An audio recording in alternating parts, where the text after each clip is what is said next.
Sejam bem-vindos a mais um episódio do videocast de Falso Plano. Neste episódio o nosso foco estará no último monumento da temporada, a volta à Lombardia, que mais uma vez foi dominada por Tadej Pogačar. Depois daremos uma volta pelas corridas que fecharam a temporada de 2024 e, para fechar, em jeito já de antevisão de 2025, aquelas que foram as principais transferências que marcaram este mercado. Como sempre, dar-vos nota para nos seguirem em falsoplano.pt, também no Twitter e no Instagram. Eu sou o Henrique Augusto, o moderador deste estimado videocast, e hoje comigo tenho o Fábio Maló. Boa noite. E Miguel Pratas. Boa noite. Eu gosto, eles adotaram todos o teu carinho para com a câmara e agora até eu já me sinto mal de não fazer assim às pessoas. Vamos começar então, como eu tinha dito, pela Lombardia. Nós tínhamos feito aqui a antevisão e quase que a antevisão funciona como rescaldo, porque nós percebemos tanto disto que acertámos exatamente, ou então era tão óbvio o que é que ia acontecer que acabou por ser mais ou menos nesses moldes que a corrida decorreu. Passámos o episódio todo anterior a falar do domínio de Pogačar e ele ficou mais uma vez evidenciado no monumento da Lombardia, que venceu pela 4ª vez consecutiva. Conta-nos um bocadinho a história da vitória do esloveno, agora com as cores de campeão do mundo, também teve esse fator. Boa noite lá para casa, boa noite aqui ao painel novamente, eu adoro dizer boa noite. Sinceramente, a história voltou um bocado a repetir-se, à imagem daquilo que já tínhamos visto noutras corridas e recentemente nos mundiais, sendo que desta vez parecia que a estratégia estava toda oleada e que, inclusive, todas as equipas dos adversários sabiam que aquilo iria acontecer a qualquer altura e nem sequer se esforçaram para que de jeito algum pudessem intrometer-se naquilo que era a estratégia de Pogačar. Deixa-me só interromper-te e vou-te interromper mais cedo do que é costume. Mas eu acho que as equipas, no momento do ataque de Pogačar, efetivamente, mais ninguém tentou, mas eu acho que as equipas até tiveram uma postura diferente daquilo que tem vindo a ser o habitual, porque vimos Movistar, vimos Quick-Step, vimos uma fuga a Bahrein, uma fuga muito forte a formar-se de início, que não é habitual nas grandes clássicas, para tentar enganar, digamos assim, a UAE de outra forma, porque sabiam que no mano a mano era virtualmente impossível.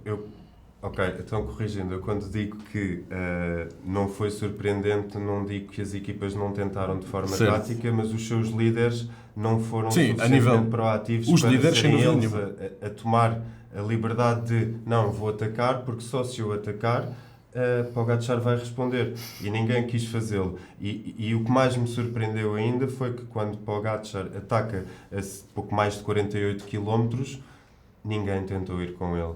E talvez essa tenha sido para mim a maior surpresa durante esta época toda, foi de facto perceber, eu já sabia o que é que ia acontecer, eu não desgosto desse tipo de vitória porque eu adoro ver Pogačar ganhar a solo, mas custou-me não existir ali uma resposta, alguém a dar o sacrifício, a dar o corpo às balas, mesmo e sacrificando-se, e pelo contrário aquilo que tiveste foram pessoas conformadas em tentar fazer o pódio.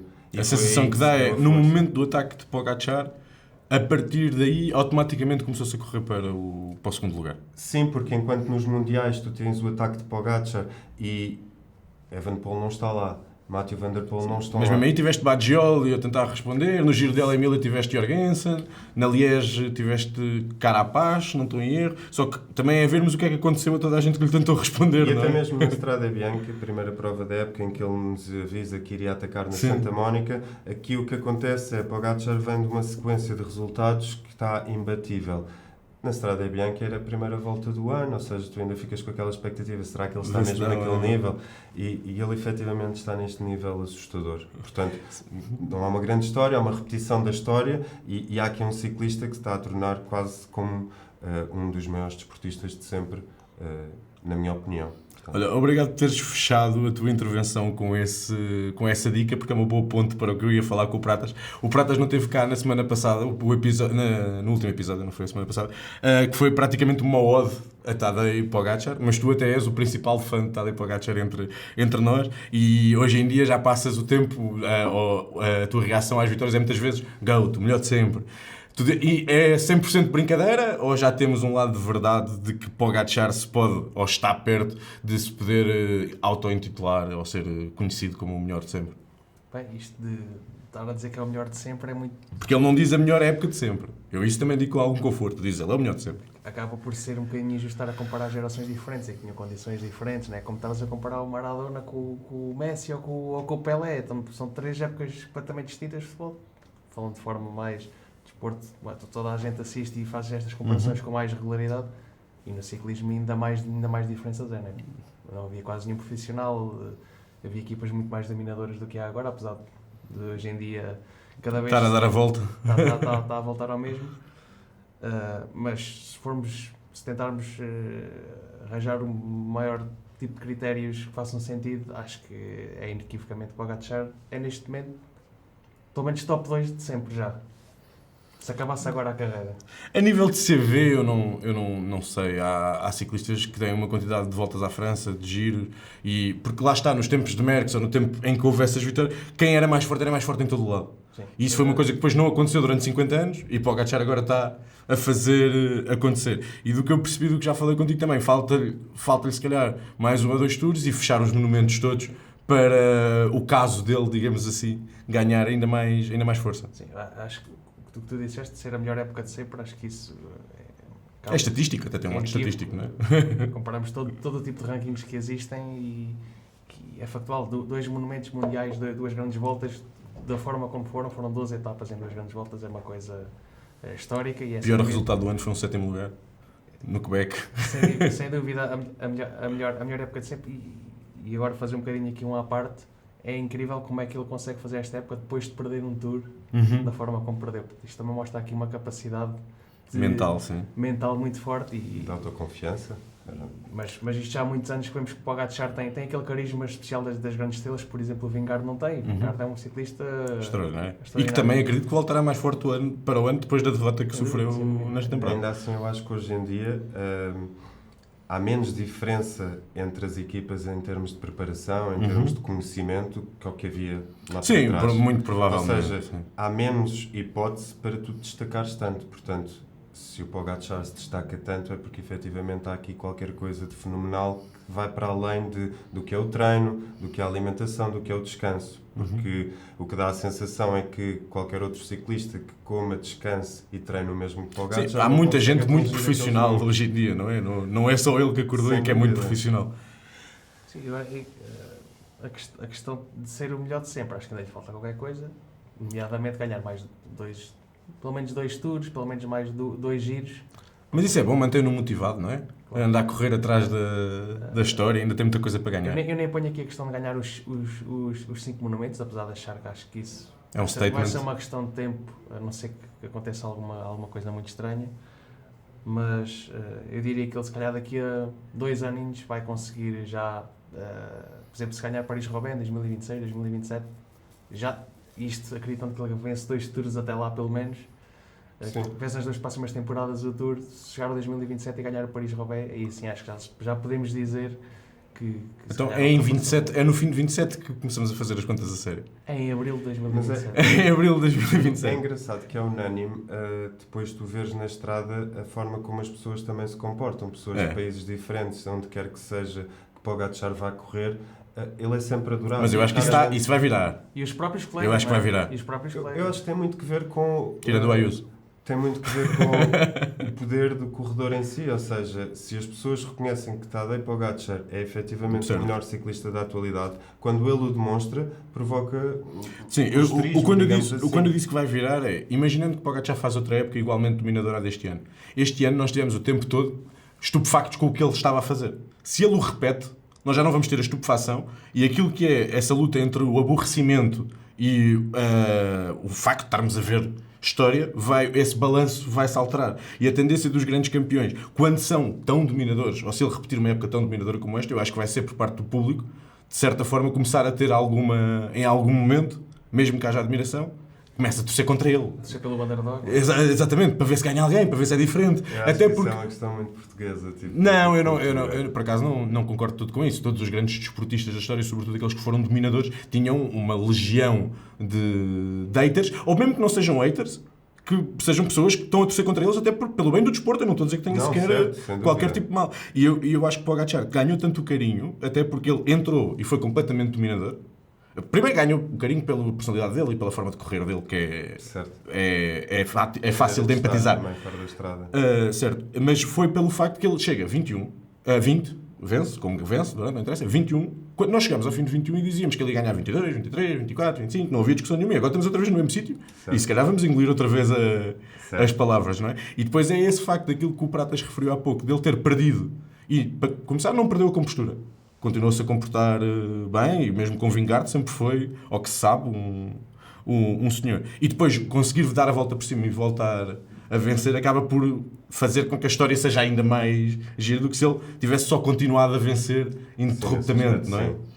Acaba por dar uma emoção ao desporto. E para fecharmos Pogačar, que o último episódio já foi tudo sobre Pogačar, tenho só uma pergunta para o Pratas e o Bau obviamente pode entrar, porque eu tenho genuinamente alguma curiosidade. São 4 vitórias seguidas na Lombardia, a primeira ao sprint, a segunda outra vez ao sprint, o ano passado um solo de 30 km, este ano um solo de 48. Eu não vejo, assim ele esteja inteiro, como é que ele perde esta corrida. Alguma vez? Há de perder, obviamente, não é? O domínio que ele tem, que ele mostrou este ano é uma coisa completamente... Certo. E este tipo de percurso, ou seja, a corrida de um dia com muita montanha, sem chegada em alto, ainda por cima, é muito difícil vê-lo a perder. É muito difícil vê-lo a perder. Eu acho que a única forma seria se alterarem o perfil da corrida por algum motivo. Porque eu acho que mesmo que o Vingard venha, e venha em boa forma, tinha de vir de uma época inteira a fazer clássicas. O único ciclista no mundo que consegue pôr o Pogačar em sentido é o Vingard. Mas o Vingard não está habituado a fazer este tipo de distâncias. Ele não tem um resultado decente acima dos 250 km. Não faz parte do estilo. E não me parece também que seja uma prioridade que ele se vá alterar enquanto ciclista para o conseguir fazer. Sim. Normalmente, quando o Vingard bateu o Pogačar, foi ao longo de vários dias de corrida, muita dureza ao longo de vários dias. E para além disso, ainda para mais, não sendo uma chegada em alto, ele tinha que deixar Pogačar completamente para trás ou batê-lo ao sprint. E é verdade que ele bateu ao sprint uma vez este ano, mas eu acho que foi claramente um outlier que... Sim, este ano tu tiveste o contrário do ano anterior, em que no ano anterior era Pogačar que ficava sozinho com a Visma, este ano foi Vingard que ficava sozinho com a Emirates. Óbvio que cedo também perceberam que o Pogačar não consegue ganhar sozinho, ele precisa de uma equipa que lhe permita colocá-lo na posição em que ele depois possa fazer. E esta Lombardia foi uma ótima prova disso. A equipa fez um trabalho espetacular, porque, como eu estava a dizer, formou-se uma fuga bastante perigosa na frente desde o início e o bloco de montanha levou-o na perfeição até ao momento do ataque. E se Pogačar não tem fragilidades e a equipa também não tem fragilidades, lá está, torna-se difícil imaginá-lo a perder. E, inclusivamente, Sivakov depois acaba por fechar apenas, entre aspas, no 6º lugar, mas chegou a estar praticamente a luta pelo pódio já depois de ter feito o lead-out para o ataque de Pogačar. Eu acho que, nesse sentido, a Pogačar este ano aprendeu com a Milan-San Remo, que não levou a melhor equipa. E arrependeu-se. E se calhar, se tivesse levado a equipa que levou a Lombardia, ou uma das equipas que levou uma das grandes voltas, já tinha vencido facilmente Milan-San Remo. Eu acho que facilmente é um statement sempre difícil para a Milan-San Remo. E ele, nestas provas, como quem diz, grandes voltas e momentos, tem que levar a melhor equipa. E se levar a melhor equipa, não... Dificilmente perderá. Então, para fechar aqui o assunto, quantas Lombardias vai acabar a carreira? Com quantas Lombardias vai acabar a carreira? Pelo menos umas 7, na minha ótica, 7? ganha mais 3. Pelo menos 5, sim, porque não... Para o ano ganha. Depois logo se vê. Vamos agora falar um bocadinho do resto da corrida, não é? Porque praticamente houve uma corrida à parte. No momento de Pogačar, como dissemos, não houve reação, mas formou-se um grupo interessante atrás, na perseguição, com o Remco Evenepoel, Van Aert e Henrique Mas, do qual Remco Evenepoel acabou por ser o melhor deles e por se conseguir isolar e fechar um segundo, também ele destacadíssimo, ou seja, com mais de 1 minuto de avanço para o terceiro classificado. Como é que tu achas que Remco se sente nesta posição de saber que o melhor que pode fazer é segundo lugar? E ele mostrou uma certa frustração emocional no fim da corrida também. Como é que tu achas que está o prodígio belga, vendo que o prodígio esloveno não lhe está a dar grandes hipóteses? O Remco também é uma super estrela do ciclismo e também tem esse carisma e essa exigência sobre ele próprio de querer vencer sempre. E eu acho que neste momento já nem se trata de frustração, é mais uma conformação, uma resignação, porque quer dizer, não há forma de bater isto. Ele dá o que pode, também não conseguiu responder, nem tentou responder imediatamente ao ataque, se calhar arrependeu-se um bocadinho disso, mas se virmos depois a prestação desde o ataque de cada um, Pogačar foi claramente superior. E o Remco fez uma prestação incrível e mesmo assim não chegou perto dos valores do... Nós acho que ainda não dissemos, já estamos a falar disto há um quarto de hora, não dissemos, foram 3 minutos e 16 de diferença para o segundo classificado, que foi Remco Evenepoel, não foi propriamente... E um Remco que foi sempre a fundo. Estamos a falar de um Remco que já vinha a acusar nos últimos dias de corrida, que já tinha algum desgaste, ele próprio admitiu que já não tinha muito combustível ainda, mas fez uma prova fantástica para bater os outros colegas por um minuto ou algo minuto e 15. Que já é uma coisa impressionante, mas ainda assim ficou em alguns minutos de Pogačar. Não há muito a dizer, é elogiar este corredor que também está a ter um bocadinho de azar, tal como o Vingegaard, que está a apanhar Mas isto é uma história nos desportos, não é? O Remco estava a viver também um bocadinho daquela ilusão de... eles não tinham muitos embates em provas de um dia. Na Liège do ano passado, exatamente, que Remco ganha, Pogačar caiu muito antes da emissão ter começado. E já tinha vencido uma Liège que o Pogačar não foi. Nos Jogos Olímpicos, Pogačar não está, ele vence. Ou seja, depois vence no contrarrelógio individual nos Mundiais.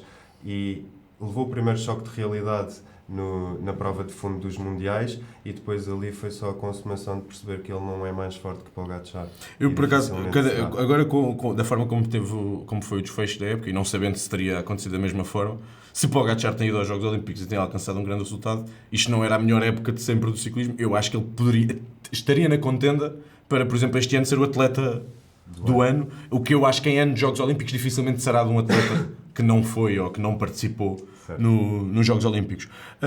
Saindo aqui das duas principais estrelas, acabámos por ter uma surpresa no último lugar do pódio. No mínimo inesperado, mas bem-vindo, um italiano também, não é? Pelos vistos dá a sensação que se foi por isto que a Lidl Trek só jogou de Ciccone para o campeonato este ano em abril na Romandia. Então está aqui o ponto alto dele. Não sei o que é que ele foi fazer ao Tour. E não se viu a corrida toda? Teve esse lado engraçado? Porque uma das coisas que deu para perceber é que neste tipo de corridas de 250 mais quilómetros, nem sempre o grupo perseguidor acaba por ser aquele que vai beneficiar do pódio. E querendo ou não, Ciccone nem vinha nesse grupo perseguidor que era composto pelo Mas, pelo Remco e pelo Van Aert Veld. E depois o Sivakov chegou a esse grupo? Depois o Sivakov acaba por chegar e quando chegou Ciccone e acabou por chegar Ion, ou seja, vinham com mais força do que propriamente os outros três que vinham a fazer a perseguição. A realidade foi que eu também senti que me surpreendeu a mim, não sabia que o Ciccone ia estar tão bem. Não sei se o fator casa acabou por puxar aqui alguma motivação extra ao italiano, porque eu até estava mais a apostar que o Segundo fosse estar melhor do que o Ciccone, mas pelos vistos, pronto, foi montanha a mais. Meio que salvou a época do italiano, queres que te diga? E não, porque acabou por ser uma corrida, a corrida acabou por se tornar tão dura por causa da fuga que já falámos, ou seja, foi intensificada toda a prova, que homens, por exemplo, como o Segundo, já tiveram mais dificuldade em passar as montanhas longas e nós olhamos para o top 10, vemos Gaudu, vemos Sivakov, vemos Henrique Mas, vemos Ciccone, são trepadores, não são classicómanos. E, por exemplo, Ione Izagirre também faz aqui um melhor resultado da temporada e Henrique Mas prova, mais uma vez, já é, se não estou em erro, a terceira vez que ele se apresenta na Lombardia a um grande nível, fez segundo em 2022 e apesar de ser um ciclista que não tem um perfil de classicómano, assim haja montanha suficiente, ele acaba por conseguir. É agosto e setembro. É da Vuelta para a frente. Exatamente. E ele, o ano passado, há 2 anos, que até ganhou o Pogačar na Giro da Emília ou no Travale, uma dessas agora não quero estar a garantir. Eu gostava só de deixar aqui claro um elogio ao Sivakov. Sim, acho que tem feito uma época em crescente e acaba o ano aqui a fazer resultados interessantes. Não ganha nada, não é um corredor. E sentias muito estagnado na Ineos e acaba. Ou seja, ele na Ineos esteve sempre naquele balanço entre sou líder, meio não sou co-líder, muitas vezes no chão. E este ano, ele, tanto praticamente sempre como gregário, acaba por fazer uma época muito mais sólida e foi um dos gregários que mais acompanhou o Pogačar na Lombardia, acompanhou também na Volta à França e sempre numa posição de destaque. E acho que o recém-francês ainda foi gregário do Pogačar nos Mundiais também. Apesar de não sem ser suposto. Lá está, eu acho que Sivakov veio aqui demonstrar que também pode ter direito a ter o seu espaço. Certo, e ele já é muito forte, ele já o ano passado tinha estado muito forte nestas clássicas outonais. E é um ciclista interessante e ao qual eu acho que o resultado desta corrida não faz jus àquilo que foi a sua prestação. Houve outra corrida, o World Tour, nestes últimos 15 dias. Provavelmente a corrida World Tour, como é que eu a posso vender? Menos interessante da época velocipédica.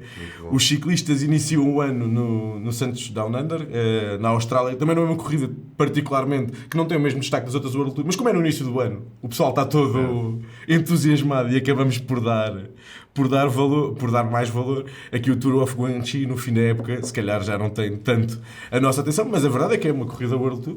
Sem dúvida, é a última do ano. E o Bao vai-nos contar aqui mais ou menos o que é que se passou na China. Basicamente, era uma prova que já se adivinhava que ia ter muito sprint ao barulho. E assim se fez provar, sendo que na única chegada em alto, que foi da etapa 5, Lennart Van Nijtveld veio comprovar que já se tinha demonstrado muito bem na Lombardia. Ele que vinha a falhar assim um bocadinho os bons resultados naquele pós-Vuelta em que acabou por abandonar, esteve bem na Lombardia, sempre na frente, não conseguiu acho que ficou em 7º lugar, se não estou em erro, mas aqui a demonstrar-se mais forte que Oscar Onley, que era um dos outros favoritos também para ganhar a geral. Que acaba por fazer segundo. Que acaba por ficar em segundo. Para a história acaba por ficar um bocadinho... Lá está. Temos aqui a ideia de que, também se não estou em erro, foi o Baudin. Foi o Baudin que faz o pódio. Sim. Também foi uma boa surpresa. No geral... Foi um bocado isto, não é? Vamos ser honestos, não é? Isto era das 3 às 7 da manhã. Tiveste a Amino a vencer o primeiro sprint, depois tiveste o Van Loof da Soudal. A maior surpresa, se calhar, desta prova. Foi uma surpresa, porque também não estava à espera. E Tan Vernon acaba por, se calhar, salvar aquilo que... Salvou um bocadinho a época, sim. Salvou o quê? Porque é o sim, mas são vitórias do World Tour. No fim da época são 2 vitórias do World Tour. São as mais baratas do ano. Mas são 2 vitórias do World Tour mesmo. E no final, tivemos a vitória do Lennart na etapa 5 e depois a última foi ganha pelo Govkar. É o que há. Isto, não há muito mais para dizer. E tivemos... mas acho que podias também mencionar que o Henrique ficou em terceiro. Claro, isto é importantíssimo. Olha, digam vocês, fica-me mal, é melhor. O nosso moderador ficou em terceiro classificado da geral da Fantasy Cycling Up na prova do Guangxi. Sim, eu atingi o pico de forma bastante tarde, mas por outro lado a maior parte dos adversários nesta altura já estão em modo de férias. E então tu aproveitas e consegues tirar grandes resultados. Eu sinto que és o Chicone. É uma vibe de Chicone, exatamente. E acabou por ser um resultado interessante. Fica o convite para quem estiver aí em casa e gostar de ciclismo, para nós, na nossa página, no falsoplano.pt, fazemos antevisões de todas as provas ao nível da Cycling Fantasy App e acaba por ser um entertain muito engraçado. Aí podem jogar com os vossos amigos, podem competir e tem essa dinâmica de vez em quando acertas. Os bons acertam na volta à França, eu acerto na volta ao Guangxi. É o que há. Pratas, aqui uma voltinha pelas outras corridas, e foram muitas. A maior parte delas nós fizemos as antevisões para a Cycling Fantasy App e sofremos com os nossos ciclistas ao longo delas, sobretudo em Itália, mas também 2 no continente asiático. Sim, então, nas últimas 2 semanas tivemos algumas corridas de categoria Pro, Pro Series. A primeira delas foi a Copa Bernocchi, se calhar a menos importante, e nesse sentido o vencedor fez jus a este desleixo por parte dos grandes favoritos. Atenção, Evenepoel e Roglic estavam presentes. Na Copa Bernocchi, mas foram só esticar as pernas. Está bem, estavam lá. Ele pode dizer que ganhou a corrida ao Remco. Não sei se ele acabou. O Remco acho que nem terminou, pelo menos. Acho que não terminou também, acho que não terminou. E foi o Van Trist. Não sei se deve ter ficado contente desse dia. Venceu a única corrida do ano, da sua carreira, e ainda não tem contrato para 2025. Eu receio que ele possa ter vencido tarde demais. Já não há muitas vagas no World Tour para ele. E acabou por ser uma corrida interessante.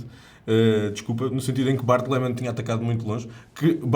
Eu só puxei isto porque Bart Lehmann acaba de fazer uma época interessante, porque é um ciclista contratado pela Visma, já, eu não sei exatamente que idade é que ele tem, mas 26, 27, pela primeira vez numa equipa de topo, e mostra que a Visma realmente estava a ver coisas que mais ninguém estava a ver, porque ele apresentou-se a um nível, tanto como Gregário como aqui, que ia vencendo a corrida. Okay, é uma corrida menor, não é? Os objetivos da Visma não são estes, mas ele ele, inclusivamente, foi ao Tour depois do Kuss ter anunciado poucos dias antes que não ia. Ele acaba por ser chamado à última da hora e por fazer um tour muito interessante. Era só para dar esta nota. O Lehmann acaba por fazer uma época interessante. Etapas certo.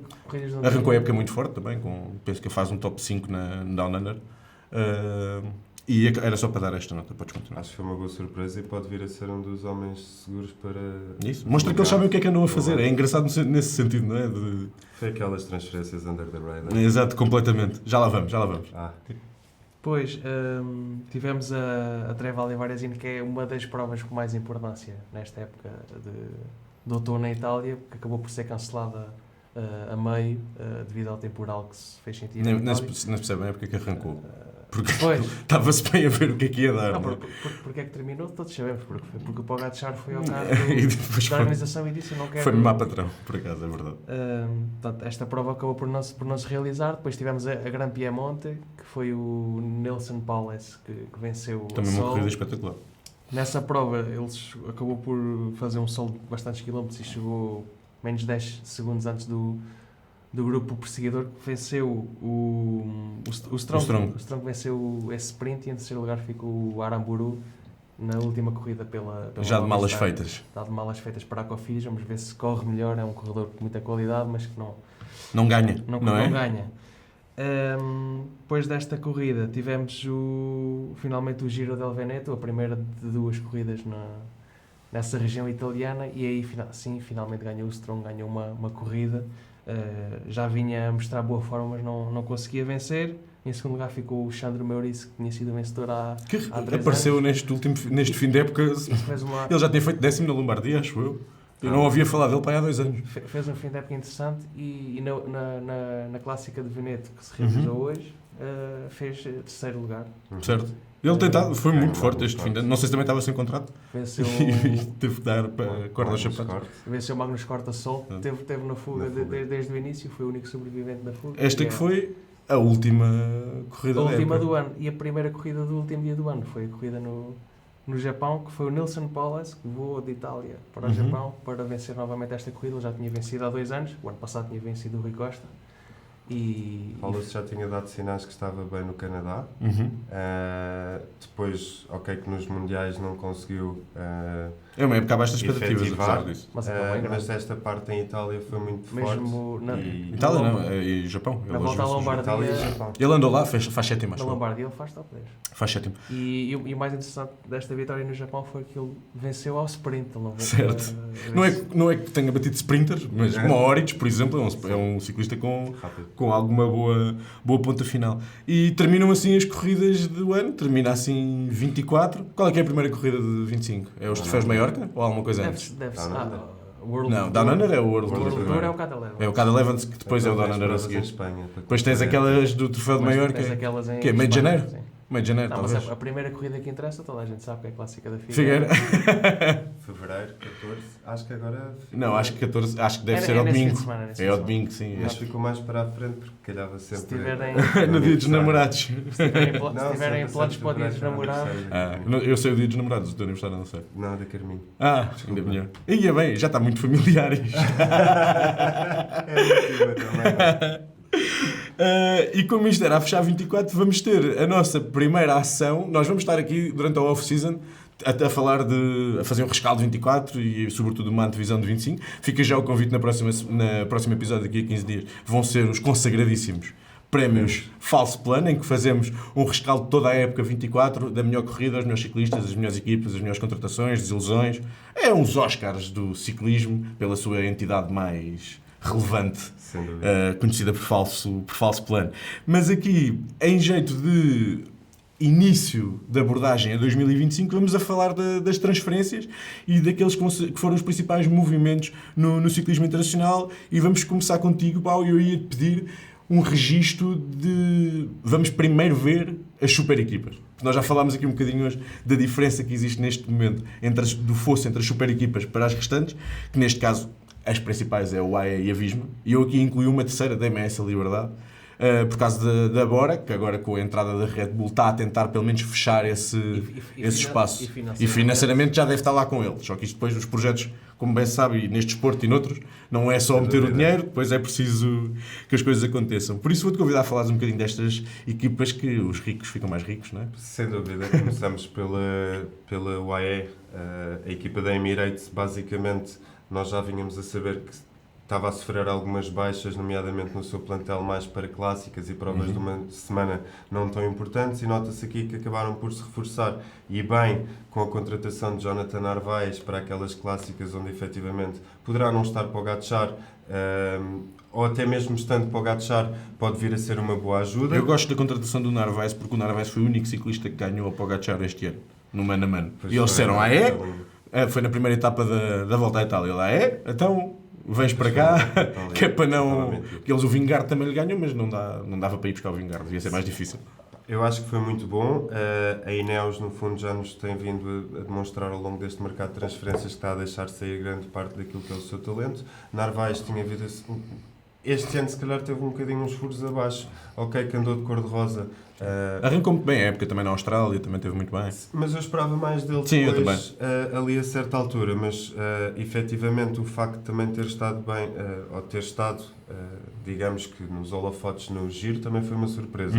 Mas contava mais com ele para as clássicas. Depois tivemos também Pablo Torres, o rapaz que o grande reforço, provavelmente. Não ganhou o L'Avenir, mas deu um show. E assinou até 2030. Eu acho que é até 2030. Acho que é 6 anos. Tenho a certeza é o maior contrato. É o contrato, não é o maior. Não sei se é o maior contrato, é o contrato até mais longe. Não sei, eu acho que o do Pogacar na altura também foi 6 anos e este também é 6 anos. Estão-se a esquecer Wout van Aert, contrato vitalício. Está bem, mas isso não sei se conta. E não sei se vai ser até 2030. Se calhar vai. Deixa-me confirmar, é até 2030, exatamente. O contrato. Eu não quero mentir, mas é o Floriano, não é? O Floriano Vermelho. O Floriano, basicamente, apareceu aqui neste final de época ali em algumas provas. E ele tinha estado fora o resto da época praticamente inteira, porque ele teve uma lesão bastante grave. Mas este é um reforço a pensar em Roubaix 2027. Muito bom. Não, e se calhar... Não é nenhuma parvoíce, ao contrário do habitual. Quiçá. E também foram buscar o Rune Ergots à Intermarché.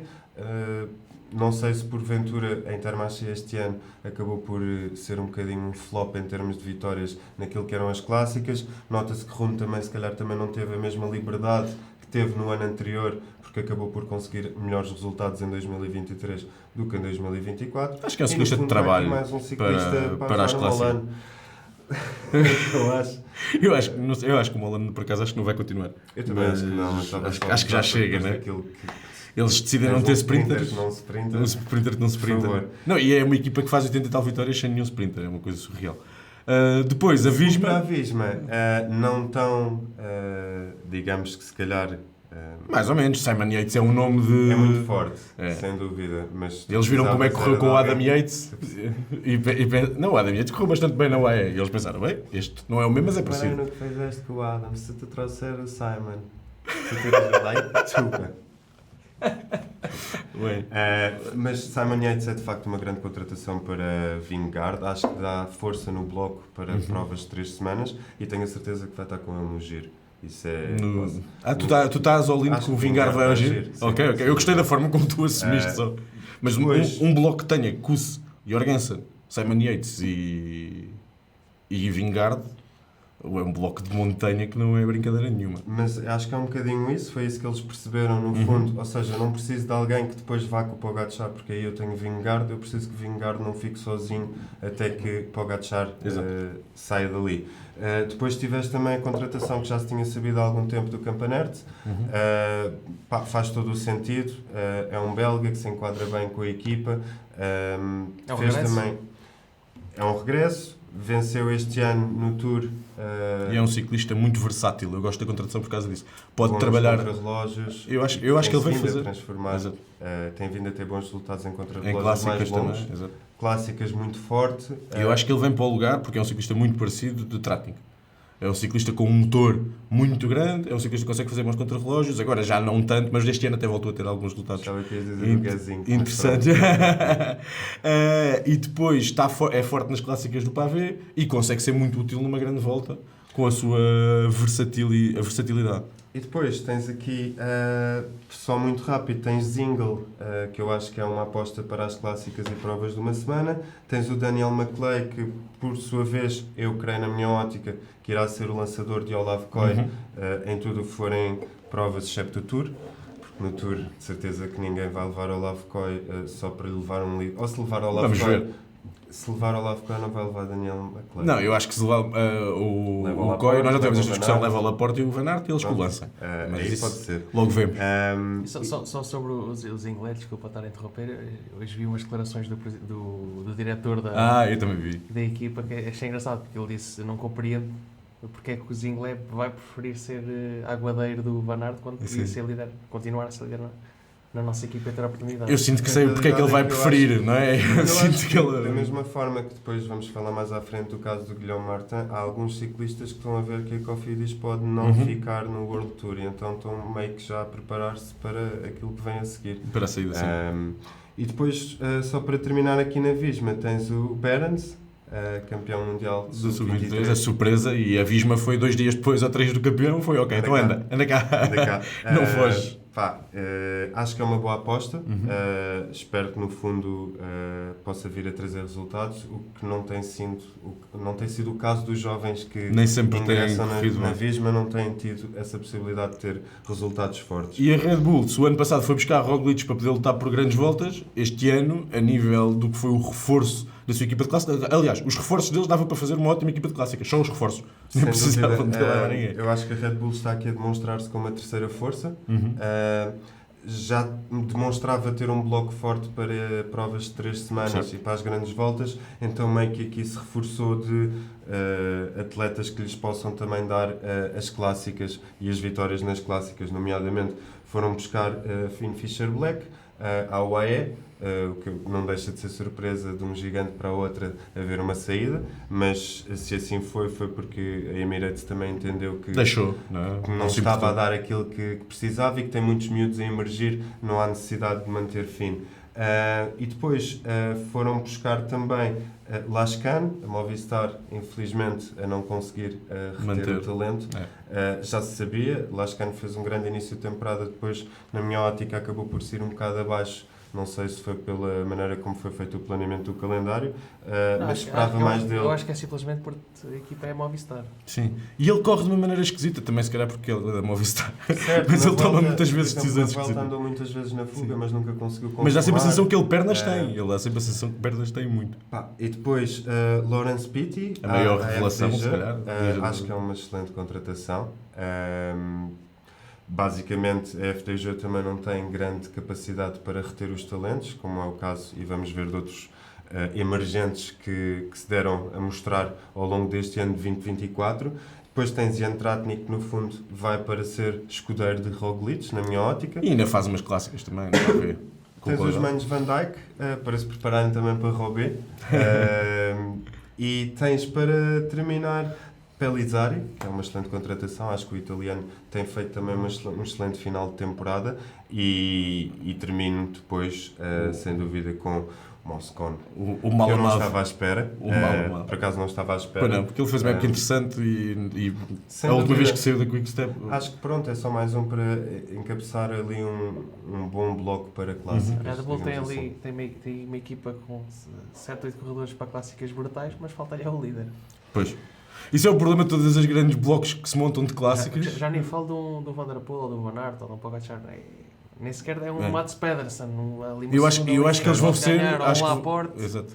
Eu acho que eles vão só tentar partir as corridas. Porque tanto Pitty como Lascana, estes que para mim são os 2 melhores reforços destes nomes, são ciclistas de ataque de longe, de provocar, de tentar surpreender. Aquelas clássicas World Tour, se calhar não contes tanto com a Red Bull, a não ser que sejam clássicas que terminam ao sprint, e se eles têm sprinters. Agora aquelas em que tu precisas de um puncher que seja topo de classe mundial, eles não têm. Eu acho que o Pitty, sobretudo o Pitty, tenho muita curiosidade de ver o desenvolvimento dele, porque ele faz um início de época extraordinário, e ele é um puncher, é verdade, adapta-se muito bem ao pavé, mas tem uma ponta final praticamente sprinter. Eu tenho ideia ele no Paris-Nice a fazer pódios em sprints com Olaf Koy, com Mats Pedersen. Na altura também estava de camisola amarela, dá sempre um boostzinho diferente.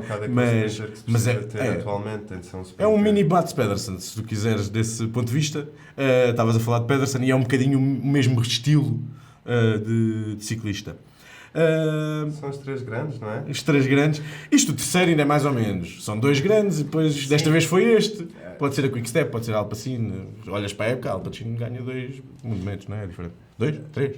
2. 3? 3. Ganham os 3 primeiros monumentos. Exato. Ganha o Philipsen e depois ganha exatamente 3 monumentos. Pratas, eu tinha aqui como destaque os 2 principais nomes de GC que se movimentaram. Não tivemos nenhum Roglic, como o ano passado, mas Ben O'Connor e Lenny Martinez, e depois a partir daí dou-te espaço para tu destacares os principais nomes deste mercado de transferências. Assim, em termos de classificação geral, acho que estes 2 nomes são realmente aqueles que merecem mais destaque. Ben O'Connor, porque foi um dos melhores ciclistas do ano, apesar de haver pessoal aqui do Falso Plano que diz que ele é overrated. Não sei quem é, mas concordo com ele. Mas vai para a equipa do país dele, para a Jaico. Isto pode ajudá-lo a ter mais malta que se calhar o compreenda melhor, porque ele é um corredor também peculiar. Não, e sabemos que nas estruturas francesas os não franceses muitas vezes não se dão tão bem. E apesar de não ser uma equipa muito talhada para grandes voltas, que era um bocadinho mais talhada do que a Decathlon. Por isso acho que foi uma boa opção e estou curioso para ver o que é que ele vai conseguir fazer no próximo ano. Não vai conseguir fazer melhor do que o que fez este ano. Isto nesse sentido concordo contigo. E o outro nome também acho que merece menção é o Lenny Martinez. Como falaste há pouco, a FTG não consegue reter os seus talentos. Este é outro caso, tal como o Pitti.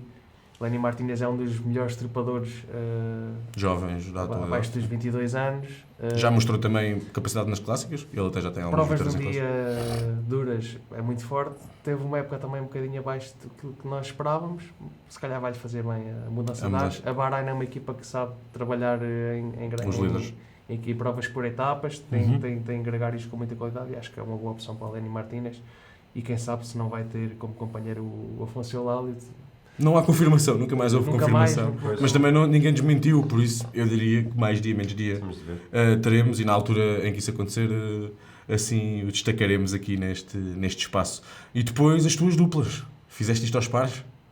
Aos pares, antes de referir aqui os pares que apontei, para mim um dos reforços que merece mais destaque e que foi um dos primeiros reforços a ser anunciado ao longo do ano foi o Vitor Langelotti na Ineos. O melhor monegasco da história. Quer dizer, por acaso, não sei ainda, se calhar houve para aí algum monegasco muito bom. Isto é a demonstração de que exatamente o que a Ineos tem sido nos últimos tempos, quer dizer, uma equipa de topo que lutava pelas provas mais importantes e que tinha sempre os melhores corredores. Neste momento, já falámos agora que se deixaram sair o Narvaez, o próprio Pidcock. Tem havido aí algumas confusões, não sabemos se vai, se fica.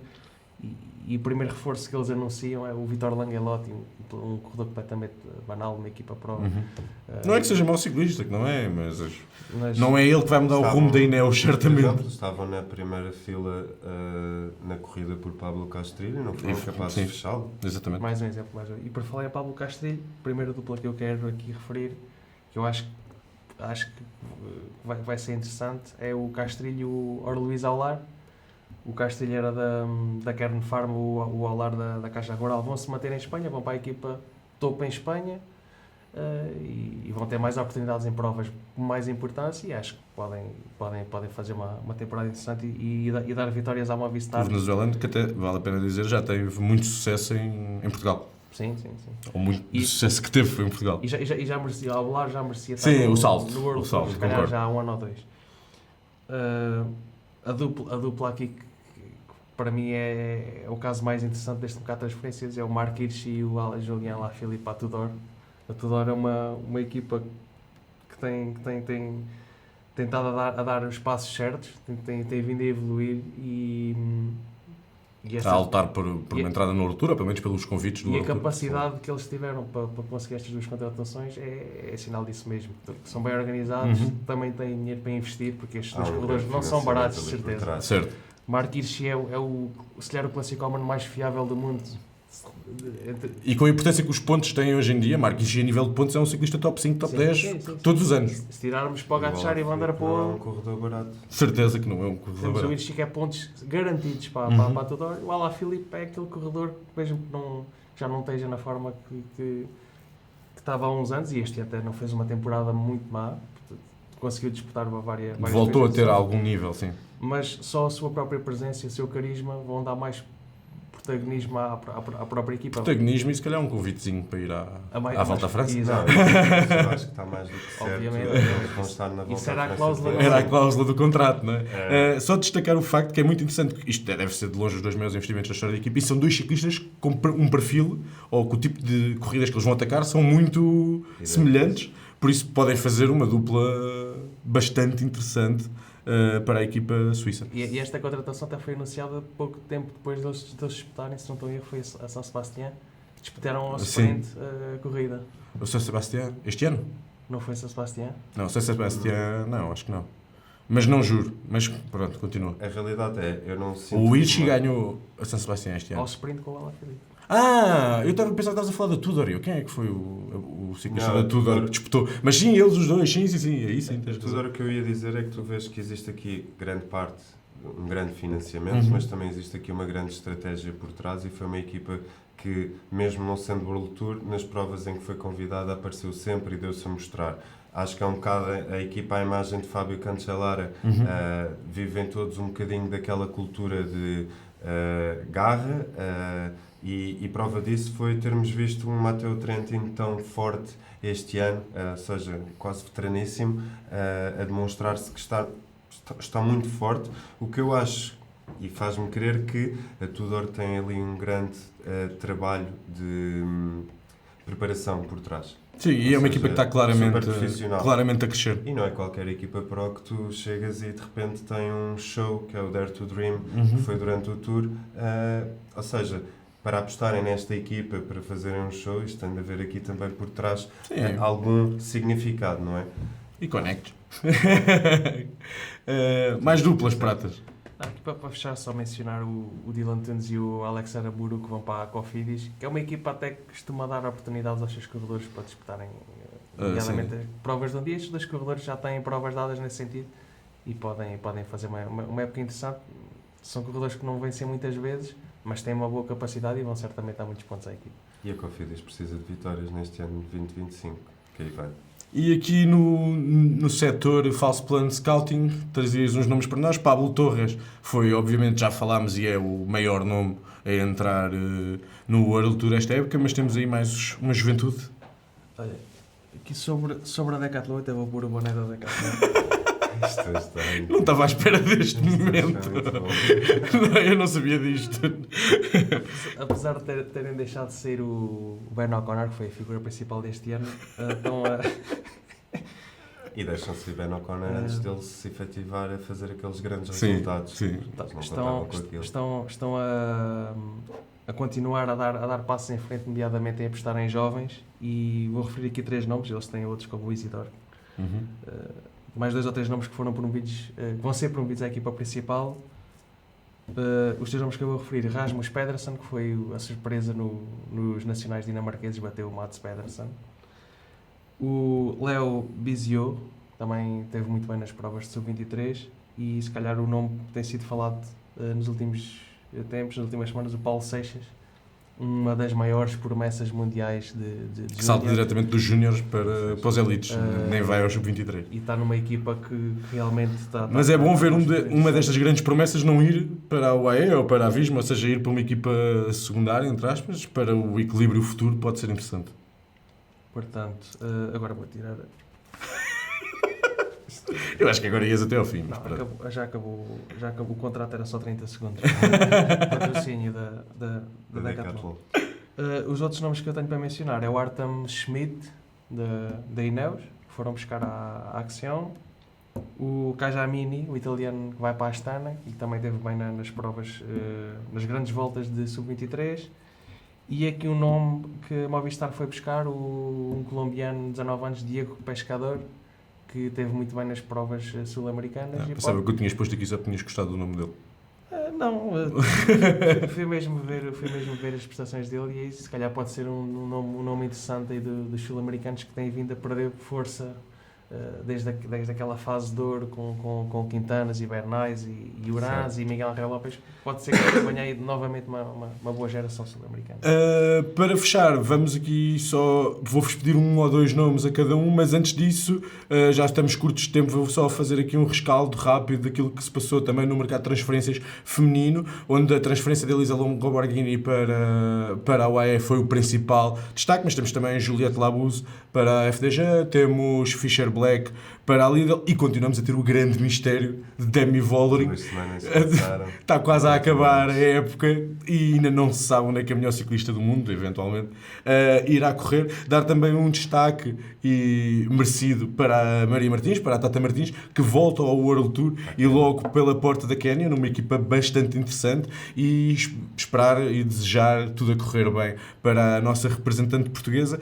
Peço-vos agora aqui um passo apressado, Pratas, 1 ou 2 nomes que das transferências tenham passado aqui um bocadinho under the radar e que tu estejas curioso de ver na próxima época.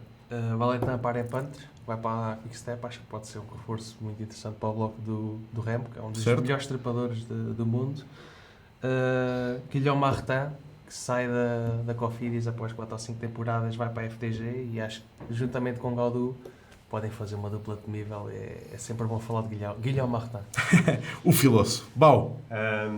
Na minha ótica, under the radar bateu o Axel Lawrence, neste caso o grande campeão do mundo sub-23 do ano passado. À frente do Morgado, eu não gosto dele, nunca vou gostar depois disto. Não conseguiu este ano ter uma grande época. Tudo o que parecia para o seu perfil não se revelou, então vai para a Ineos. Acho que é uma excelente contratação, se ele conseguir. Eu também concordo, por acaso concordo contigo. Acho que é uma boa contratação. O Orlizo Aurlar já tínhamos falado para a Movistar, e temos também o Paul Double que vai integrar o World Tour através da Jayco, que eu acho que também não deixa de ser também aqui uma grande interessante, se calhar, quem sabe, para o bloco de Ben O'Connor. No sentido inverso, quem é que vai correr bastante pior ou quem é que se está a pôr em trabalhos? A ida de Bissiger de Education First para a Decathlon é um bocadinho... Queres o chapéu? Não. Não tinha essa condição no contrato. Bissiger é um bocadinho, a meu ver, um bocado um flop e em termos de equipa, não tanto do atleta em si, a Visma ter deixado Vader fugir para aqui a 36,5, ou ali está muito dinheiro, ou existe um grande desinteresse por parte da equipa da Visma. Pratas? Nomes óbvios. Ethan Hayter vai para a Quick-Step, Higuita vai para a Astana, Asgreen vai para a F. Acho que nenhum destes nomes vai fazer grande coisa. O Hayter tem um bom perfil para ir para a Quick-Step. Pois tem, vai sprintar, já não acredito nele. O que é que vai fazer? E terminamos assim mais um episódio do videocast Falso Plano. Como já referi, daqui a 15 dias aqui estaremos para a entrega dos prémios Falso Plano, com uma série de categorias e um episódio bastante interessante. Convido-vos a estar na altura presentes connosco. Agradecer, como sempre, à Bola a disponibilidade e esta parceria. Dar nota para seguirem no Twitter, no Instagram e em falsoplano.pt. Vemo-nos daqui a 15 dias. Até lá. Um abraço.